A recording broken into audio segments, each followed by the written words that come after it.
রাখা হয়েছে নতুন করে।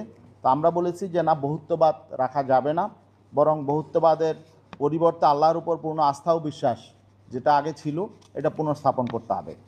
আরেকটা বিষয় হলো যে সংবিধানে দ্বিকক্ষ বিশিষ্ট পার্লামেন্টের প্রস্তাব করা হয়েছে। তো সেক্ষেত্রে আমরা বলেছি যে দ্বিকক্ষ বিশিষ্ট পার্লামেন্টের এখানে এই যে প্রস্তাব করা হয়েছে যে উচ্চ কক্ষে পিআর সংখ্যানুপাতিক পদ্ধতিতে হবে, আর নিম্ন কক্ষে বর্তমান যে পদ্ধতি এই পদ্ধতি নির্বাচন হবে। আমরা বলেছি যে না, উভয় কক্ষের নির্বাচনই সংখ্যানুপাতিক পিআর পদ্ধতিতে হতে হবে। কারণ শুধুমাত্র উচ্চ কক্ষে যদি সংখ্যানুপাতিক পদ্ধতিতে নির্বাচন হয় তাহলে পিআর পদ্ধতির সুফল আসলে পাওয়া যাবে না। আর পিআর পদ্ধতি ছাড়া বর্তমানে যে নির্বাচন পদ্ধতি, এই পদ্ধতিতে বিগত দিন যেভাবে দেশ পরিচালিত হয়েছে, যেভাবে আসলে কর্তৃত্ববাদী শাসন কায়েম হয়েছে, এর থেকে বের হয়ে আসাটা কঠিন হবে।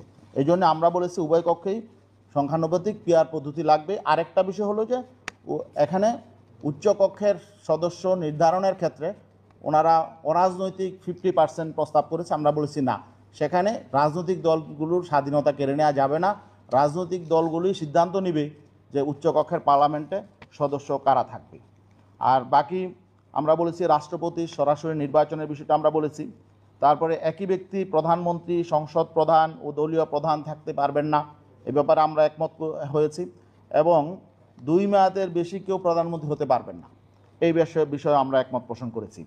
আর বাকি আইনসভা ভেঙে দেওয়ার পর এখানে বলা হয়েছে অন্তর্বর্তীকালীন সরকার দায়িত্ব নেবে, কিন্তু আমরা বলেছি সেটাকে নির্বাচনকালীন সরকার নামকরণ করার জন্য, কারণ তাদের প্রধান কাজটাই হবে নির্বাচন করা।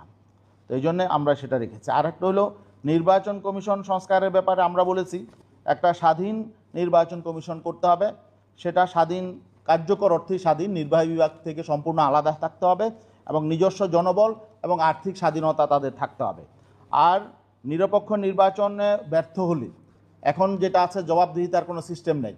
আমরা দেখেছি বিগত 3টা নির্বাচনে প্রহসনের নির্বাচন হয়েছে, যেন তেন নির্বাচন হয়েছে, কিন্তু এই ক্ষেত্রে নির্বাচন কমিশনের জবাবদিহিতার কোনো আমরা দেখি নাই।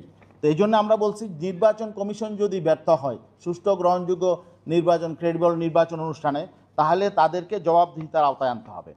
নির্বাচনকালীন সরকারের সময়কালীন জাতীয় নির্বাচনের আগে যে নির্বাচনকালীন যে সরকারটা হবে, পার্লামেন্ট ভেঙে যাওয়ার পর, তখন যে নির্বাচনকালীন সরকার হবে, এই সরকার জাতীয় নির্বাচনের আগে স্থানীয় নির্বাচন অনুষ্ঠান করবে।